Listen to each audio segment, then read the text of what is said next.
Une intercommunalité à 800 000 habitants allant de Plaisir, Versailles-Grand-Parc, Saint-Quentin-en-Yvelines jusqu'à Massy, trop grande.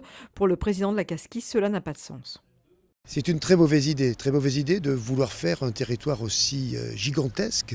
Je vous rappelle que 800 000 habitants, ça serait la plus grosse intercommunalité de France. Comment trouver une gouvernance équilibrée d'un territoire qui comprendrait des communes comme la Verrière, des communes comme Orsay, et on irait jusqu'à Vissou, on irait jusqu'à Linas-Montlhéry. C'est complètement fou. Je vous rappelle quelques chiffres. Notre degré d'intercommunalité au niveau de Saint-Quentin est de 50%. Notre intégration intercommunale est de 50%. Versailles-Grand-Parc est à 15%. La CAP, c'est à peu près pareil. Et Europe-Essonne peut-être à 17%. On regarde un petit peu la différence qu'il y a. Le président de la communauté d'agglomération rappelle qu'ils sont membres du plateau de Saclay et il estime que le travail commun est déjà bien entamé. La vraie réponse aujourd'hui, effectivement, c'est de renforcer notre coopération intercommunale avec d'autres. Mais pour cela, on n'a pas besoin de fusionner toutes ces intercommunalités. Même point de vue pour le président du Conseil général, l'UMP Pierre Bédier. Je suis d'accord pour qu'on aille plus loin que le simple établissement public d'aménagement qui s'occupe du plateau de Saclay.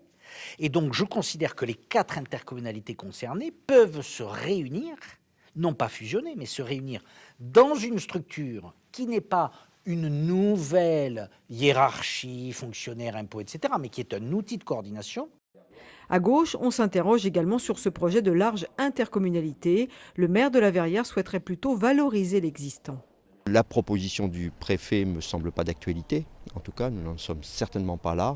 Aujourd'hui, la question, c'est d'avoir un élargissement tel que la loi nous y contraint, un élargissement, et cet élargissement doit se faire en fonction des projets immédiats. Les élus de gauche de l'agglomération ont plaidé pour une intercommunalité qui s'élargit sur le périmètre de l'Oyenne, donc plutôt du côté Saclay, et l'intégration de Maurepas, c'est une position sur laquelle nous nous sommes mis d'accord avec le maire de Trappes, le maire de Guyancourt et le maire de Magny. C'est la position que nous défendons au sein de l'agglomération.